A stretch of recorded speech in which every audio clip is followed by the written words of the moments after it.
Nexus000111 would like to know, what is your favourite system and why? Xbox. Gotta be Xbox. Simply because, like, the PlayStation and everything are absolutely awesome consoles, but as I got older, got into the PC gaming, started doing illegal downloads, thought I was enjoying gaming, but I was just gaming for the sake of it. There was no online modes on PC because everybody's hackers, and it's pointless playing online for me. And I thought that was my gaming. And then my mates were saying to me, you've got to get an Xbox. And I used to go around a few friends' house, have a few drinks, watch them play the Xbox. They said, do you want to have a go? I go, no, I can't play on control pads. I need a keyboard. And I was just totally against consoles for some reason. And one day Joe was like, should we get a 360? And I was like, yeah, let's go and blow some money on a 360. And when I first got it, I was doing 12-hour stints on it. I was even coming in, if it was work night, I was coming in at 4 and I was getting off the Xbox around 2 or 3 o'clock in the morning, and it just blew my mind. Online play, because I've never really properly had the online side of things from anything, and Xbox just blew me away. I was like, wow, this is gaming, this is multiplayer, this is absolutely brilliant. So Xbox to me, even when I'm 80 and there's been a billion different consoles down the line, I'm probably always going to say the Xbox is the thing, because that game gave me that buzz back in gaming, completely changed the way I game, and it's to me got to be the favourite console of all time. Right, next one, Drexus 80. From when you was growing up, what gaming moments stick in your mind from when I was growing up? That's quite a tough one, trying to go back, but it's got to be Dizzy. I don't know if many people played it. I played it on the Atari ST, I think it was. It was Dizzy the Egg. That's like one of my fondest memories as a kid. There was like Fantasy Dizzy, Treasure Island is there, and all it was just an egg, and you had to get from left to right, just basic platformer, and it was so much fun. But it was like if you was trying to get somewhere and you needed a spade, you had to go across the map to get a spade, to dig in a hole, to get a crystal that would open something else, and it was an absolutely brilliant little game. And definitely, I don't know if I'm going to get an Atari ST, because to me that's more of a PC / console, and I don't know if I want to get into collecting that, because then it can get messy, because there's that many different versions of models out there. So I don't know if I'm going to do that or not, but Dizzy's definitely got to be up there. The second question, which is a pretty bloody good question, and it's you find yourself as the boss of Microsoft, Sony or Nintendo gaming division. What would your ideal vision of the next gen console? It would simply have to be, you know what I mean, the graphics and everything like that are obviously key. But to me, what I would do is I'd create a console, and I would be quite clever about it. I would have the online mode like Xbox Live or anything like that, and I would call it the cloud.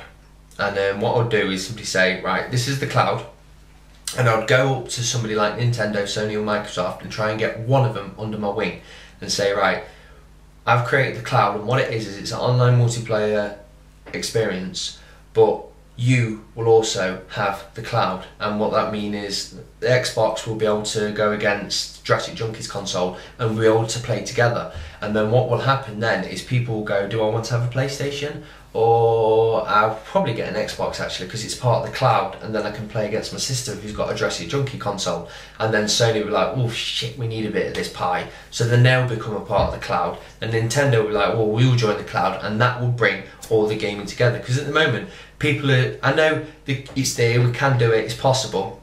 PC versus console is going to be a problem, because anybody who's on a mouse is always going to be better at FPSs than anybody on an analog stick.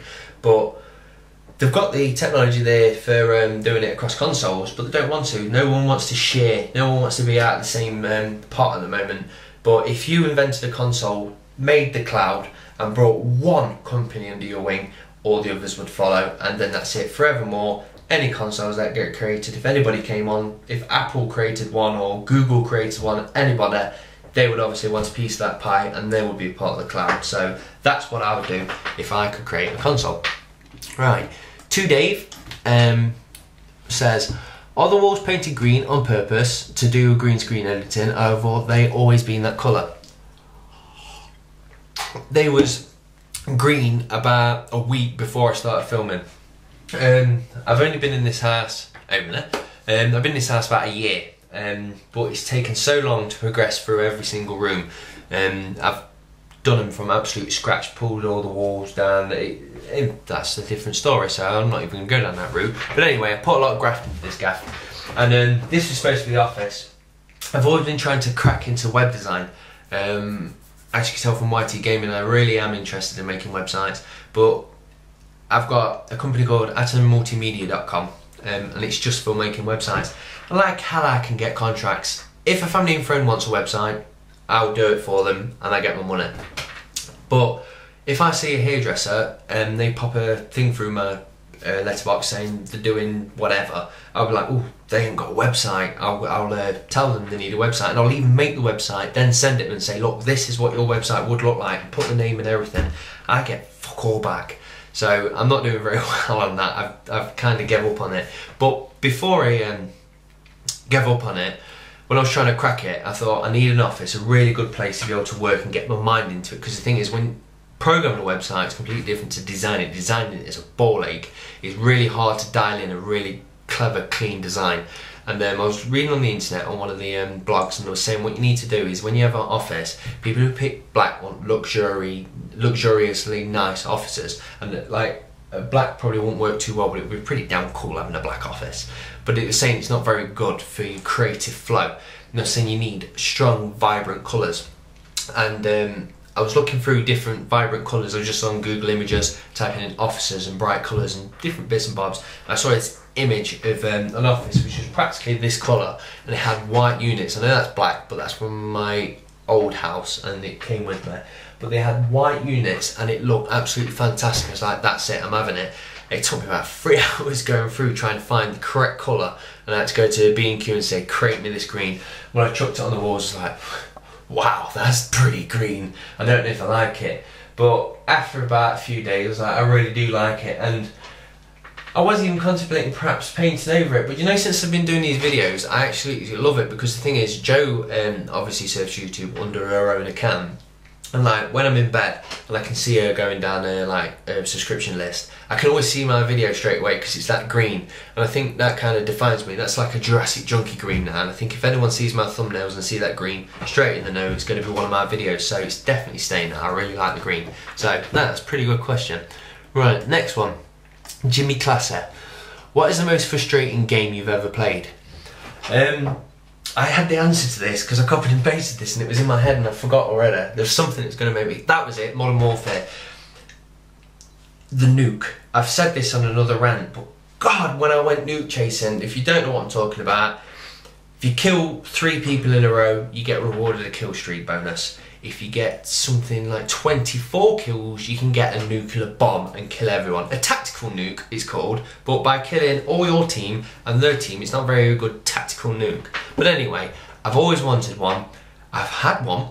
I've never launched it, and that started it. I needed to get the nuke, and I played Modern Warfare for like 300 hours, and I never got a fucking nuke. And again, sorry. And I just wanted to smash the telly up. Modern Warfare 2 completely broke me, and that's got to be the most frustrating game I've ever played. Second of all, I don't know if the whiskey's kicked in or not, but I don't know if I said your name, Jimmy Classer. I don't know if I said it. If I have said it, that's what happens with 11-hour shift and whiskey, so shut up. Second question, not you, Jimmy, just anyone who's ranting. Sorry, Jimmy. 2, if you could play one game for the rest of life, what would you choose? Well, you can guess. That is going to be Dungeon Keeper. Best game ever, don't need to keep going into it. Hopefully there's going to be a load of people go out and play Dungeon Keeper at the end of this rant. Right, the Ginger Hater 100, who doesn't like gingers, says, what was your first childhood memory of gaming? As I say, with Dizzy's like my memories of gaming, but my first one is probably going to have to be somebody having an Atari. I don't know what version it was. It's the one that looked like it was made out of wood, and playing on that. And the weird thing is, I don't know if I'm correct or not, I remember he had silly things like, there was one where, Pitfall, right, I think it was Pitfall he was playing on it, but I'm probably completely wrong, but I'm sure he had Theme Park on it as well, which sounds weird to have Pitfall, Ropey Game, and Theme Park, but I don't know if he had another one, but Theme Park sticks in my head for some reason, but it's got to be like Pitfall, then that's got to be my first ever memories of gaming. But I don't know. I don't even know where I'm going with this conversation now. I don't know where the hell that game come from. I'm gonna have to do some Googling after this video.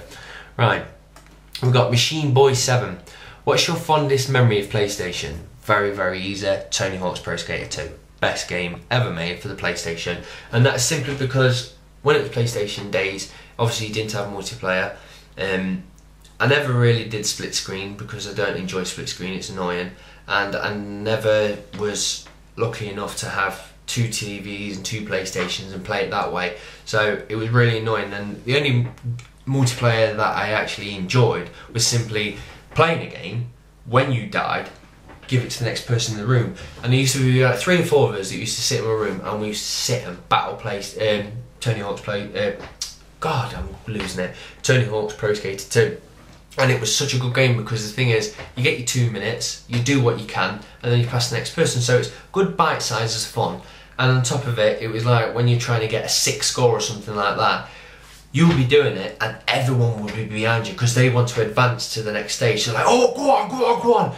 Instead of anything else, if it was shooting or car racing, they wouldn't be that excited. So Tony Hawk's Pro Skater 2 to me is, I absolutely love it. Brought it again, in fact I didn't buy it. FGV sent it me, which I've got to say thank you very much, mate, but I can't stop playing it, it's brilliant. And that's made me go and buy Skate 3, which I'm in love with now, so definitely a brilliant game. Right, 3 questions now from BlueTonic78. What console / computer would you define as nostalgic for you? I guess this is essentially a dressed up version of asking what your favourite one is. Well, obviously it's going to have to be an old one then, because the favourite one's the 360. Apart from that, it's going to be the PlayStation, because to me, that I put so many hours in it. Like Dreamcast, I love. I was upset that that flopped, because I really enjoyed it and liked the control panel, I liked the VMU that they put into it. I think it was an absolutely really good console, and it was the first like proper online game that I did on Phantasy Star Online. And I really do like the Dreamcast, and I would like to say Dreamcast as well, but when we're talking about the amount of hours played and how many games that I've played on it, it's got to be the PlayStation. Fantastic console, and yeah, I can't say any more because it's more like saying Tony Hawk, playing with friends. The just amount of games that was on there, and PlayStation to me is absolutely brilliant console. So it's gonna have to pretty much be 360, PlayStation 1, Dreamcast. That's probably my order of favourite consoles ever. So that's kind of answered your question. Then I started ranting. Next one is, would you consider going for a full collection of a particular format, and if so, which ones would you be interested in? Now that's a difficult one because I know you're doing it. I also know SNEStastic's doing it, and I know X-File 2708. God, I don't even know what your ending numbers are, mate. But I know you're all doing it, and I would love to do it, but I don't know what one on, because to me, you're going to have to obviously do it on an old one. You can't do it on a current one because there's too many games out there. And I don't know if it's going to be a NES, because I really enjoyed the NES because I didn't have one as a kid, so I actually like playing it. Mega Drive, to me, is, you know, because I've got so many games that came with it, they're mostly sports games, and it's kind of put me off wanting to collect them because I realise I'm going to have probably 1,000 sports games. Well, not 1,000 because it's not that many, but I'm going to have a fair amount of sports games which I'll just collect for the sake of it, and I don't like the idea of that. And Dreamcast is still quite large, that's the thing. I'm contemplating that money, and will I play it? So I probably wouldn't ever go for a full collection. I'd love to if I had the cash, but I can't see myself ever doing it. And then your third question is, could you do without modern or retro gaming? I couldn't do without modern. It's got to be because I play online all the time, and I absolutely enjoy that. Retro gaming, I really like going back and playing them because it's just bringing back the old memories, and there are so many decent games out there, like Tony Hawk's Pro Skater 2, sorry I keep saying it, but it's a fantastic game. You got things like Broken Sword and all that lot, absolutely brilliant games, but I could live without them. It's a horrible thing to say, but if I had to pick one, it's got to be current gen.